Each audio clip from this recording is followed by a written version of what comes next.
Goodbye, darling. Goodbye. Fly safely. Oh, and don't forget the eggnog on the way home.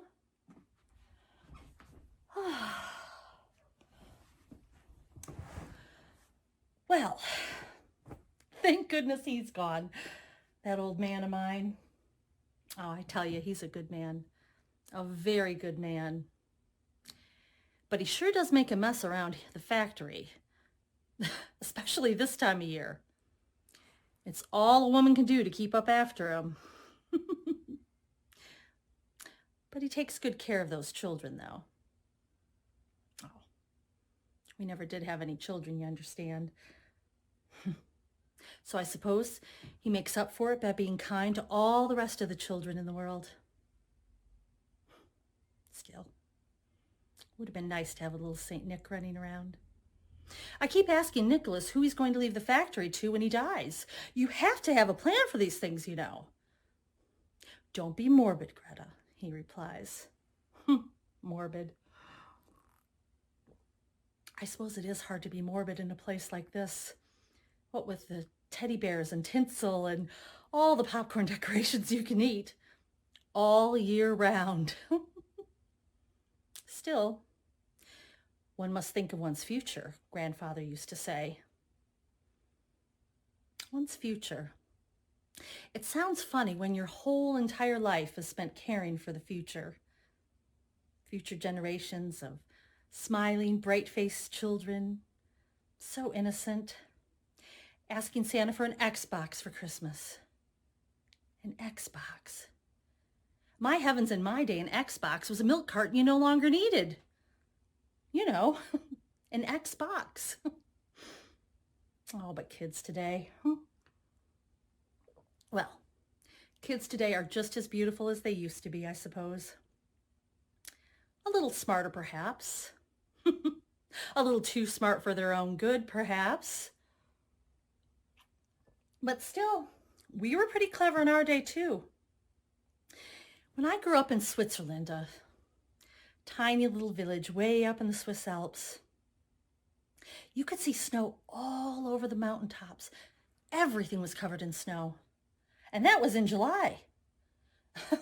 By winter, it was 20 feet deep in some spots. And you never fell off the sled, for if you did, well, there was a reason we had large families back then. Someone always fell off the sled. And because of that, I was the oldest girl in the family, and therefore I was in charge of the cooking. I made meat pies and apple rosties. The whole house smelled like a carnival. I remember one Christmas Eve. Well, the Christmas Eve, actually. Well, you see, we all knew who St. Nicholas was. He had the fastest sleigh in all of Switzerland, and he used to like to show it off to the ladies. It was made by elves, he used to tell us. Can you imagine? Elves. Oh, a beautiful, sleek sleigh made of mahogany and elm. Well, we didn't even have mahogany and elm in Switzerland. So there it was. So when he said it was made by elves, we believed him. And he'd go wassailing every winter with his 8 famous reindeer steering him along. Oh, most folks in our village only had 1 reindeer, let alone 2 or 3, yet there was St. Nicholas, proud and magnificent in all his glory. Oh, they rode so fast, you'd swear they were flying. They swept over that snow and ice like shooting stars across the skyline, their 32 legs working in perfect tandem with their master controlling the reins. Oh, it was a sight to behold.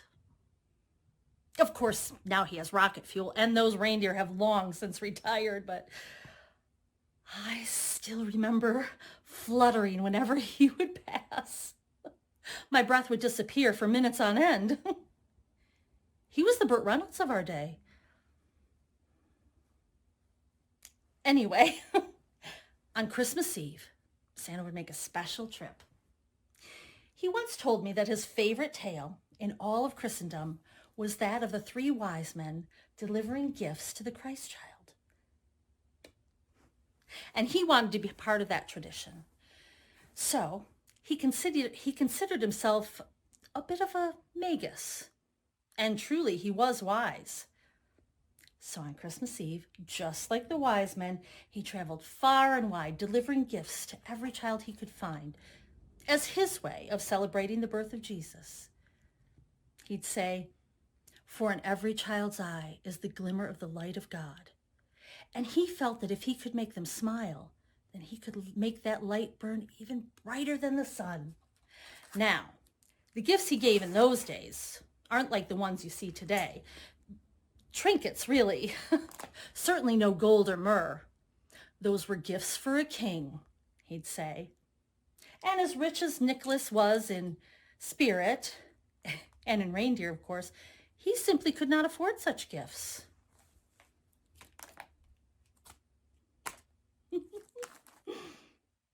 But he took good care of us nonetheless. Oh, on my 18th year, I got a scarf. A beautiful blue crochet with the word Danke written in yellow. Danke for what, I wondered. But he took such care with the lettering, and the edges were so precise, I could tell that he had stitched it all himself. I was very moved. So the next Christmas, I waited up for him. I baked him the most delicious gingerbread cookies my fingers would allow. Hundreds of gingerbread, thousands even if I could. It was really 20, but I felt like I was baking for a lifetime. My sister milked the yak, which yielded the frothiest, most delicious jug we'd ever tasted. It was all I could do to keep young Argyle from drinking the entire vat. I mean, he was a hungry boy, but I couldn't have him drinking all of Santa's milk. So I sent him off to bed along with the other children. And then I set out the cookies and the yak milk, and I hid myself inside the cupboard. I simply had to know why he'd written Danke on my beautiful blue scarf. It must have been hours later before he arrived. My legs were like custard, my eyelids sealed, my posterior weighed about 1,000 pounds. But my heartbeat stopped when I heard the door. Oh, we never locked our doors in those days.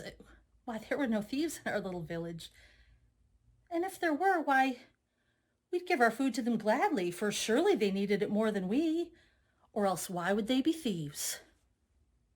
So Nicholas came on in, careful as he could be, wiping off his snowy boots on the carpet. I could see from my little crevice a package wrapped in gold. I'd never seen such brightness. Well, he had other packages as well, but which one could be mine?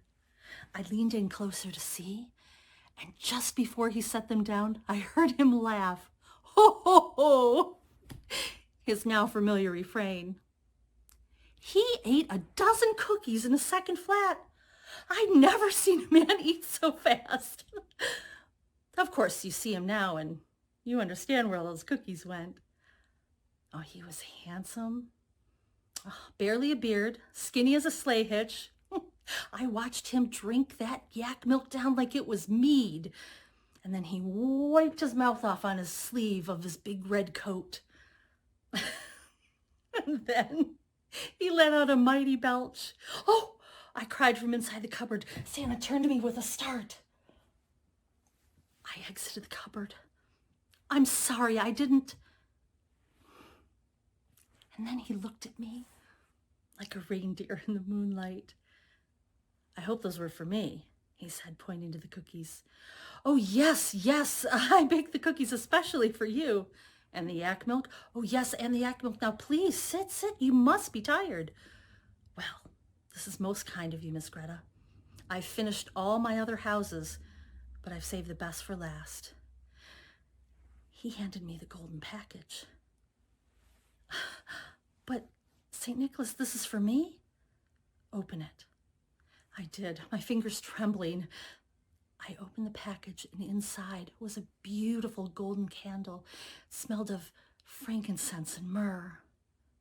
But St. Nicholas, please, he said as he took my hands, call me Santa. But Santa, I don't know how to danka. Please, he said, as he offered me the chair he'd just been sitting in. It is for me to danka you. For there is more gold in your eyes, more myrrh in your breath, and more frankincense in your skin than in all the banks of Egypt. I see the light of God in children's eyes whenever they smile. I see it all the time in yours. I'd give anything to spend a lifetime with you, Greta. A lifetime, that is, if you'll have me. He got down on bended knee. My jaw fell far beneath the floorboards. This was St. Nicholas, the man with the hottest sleigh in town, and he wanted to marry me. I will. Plus, your cookies are amazing. I helped him off his knees and brushed some gingerbread from his coat. I'm sorry I belched before. I thought you'd be asleep. Oh, it's okay. No. The yak milk is very gassy and then he kissed me. It was the first time I'd been kissed in my entire life. And it didn't taste like belch at all. It tasted like honey mead instead, and a little bit of gingerbread. And that is how I met your Santa.